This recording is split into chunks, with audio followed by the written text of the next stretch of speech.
now we're getting into the time of the year when you got long, hot stretches of days.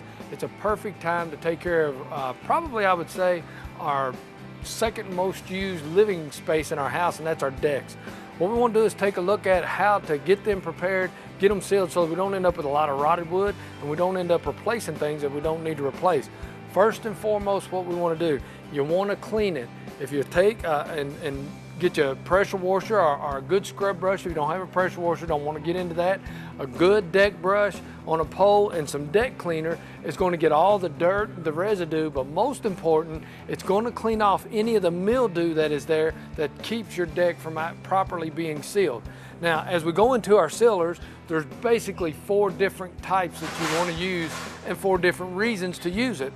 The first that we have is our 3-year protection. It's basically just a clear sealant, and you want to put that only on new wood. New wood takes a clear sealant. Then we'll step over to kind of, I guess you call these two here, semi-transparent, and you can add a color to them. They're for slightly worn decks or decks that aren't quite as new, got a little bit of weathering on them, but you still want to keep that natural wood grain and that natural look coming through the stain that you're putting on. And then we have our 10-year protection, which is a solid color, and we're going to show you the colors that you can get each one of these in here in just a second. But this is for a total coverage. Say you got some old stain on there and you can't get it off, or some old color on there, you've painted it once. This is going to bring it all back to one natural color, and the colors that we have, you can really get close to natural wood to bring new life into that deck and to allow it to do it. Now, as you start to put your coats on, your first coat will probably, depending on the sun and the humidity, in about an hour or so be good for foot traffic. I'd give it 24 hours before I started having any heavy traffic or any kind of parties on it. And as we put all of our stain on, you're going to look at your wood, and if it's soaking in, that's good. That's what we want, because it's going into all them wood grains and sealing it. So we'll wait a little while and we're going to put another coat on until it kind of sets on top. Now when you see it, if it comes a rain, you're going to see water is going to be puddled all over the deck, and it's just going to look clean and bright, and you'll have you a deck that'll last your lifetime. You've got to take care of it if you don't want to be replacing wooden boards.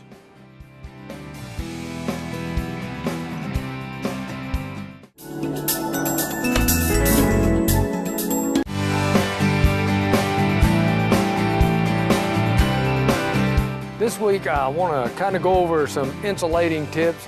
Best time apparently to do insulation is in the winter when it's a little bit cooler. It's a hot job, because whatever area you're working in is usually hot and stuffy, but for me, I find the best time for me to do something is when I have time to do it. So you may have to work this in at any time you're on vacation. Insulation is really simple, kind of easy rule of thumbs, and we'll show you a table, show you exactly what we have.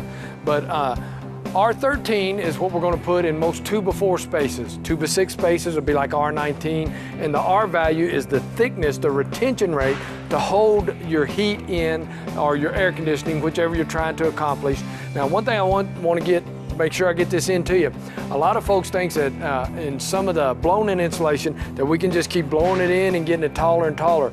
Not all of it's rated. You want to make sure on your package that it'll say like R6 to R28. Those can be stacked up, but the others are going to compress, and as it compresses, you're going to lose your R factor. So if we take a R19, which is rated for a 2x6, and we push it into a 2x4 wall, you've taken your R19 rating down lower because you've compressed all the insulating value. So we want to make sure that we get this correct when we do this. You can get it in batch that's cut for a wall, or you can get a continuous roll, and the only thing you'll need, you need a mask to keep the insulation from getting in your nose and in your lungs, some eye protection. You want to use your eye protection so the fiberglass don't get in your eyes, a simple utility knife to cut the lengths that you need, and again, you just roll it out, cut the lengths you need, just kind of let the friction of the insulation hold it in between the studs. And you also have this small all-purpose roll. You can put that around windows, doors, any holes that you have, wiring that may come out, and we're going to do you a segment on using the great stuff insulation for those places. This is just loose insulation that you can tuck in little holes. You can do that around your light fixtures, your plugs in your house. Take your plug cover off, kind of put some insulation in there, keep that draft from coming back on you. So in this is a simplistic way. I believe LG&E's last rating was that we lose 30 to 50% of our energy through open spaces within our house. And like I said, we'll cover that on another one, but you want to get your insulation in on your floor, you want to get the insulation in on your ceiling and in your walls.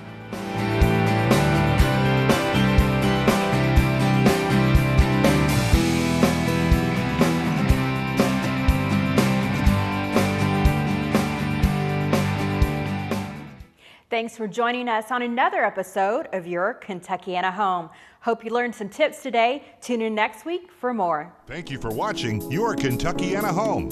Join us next week for another episode of Your Kentuckiana Home, brought to you by Window World.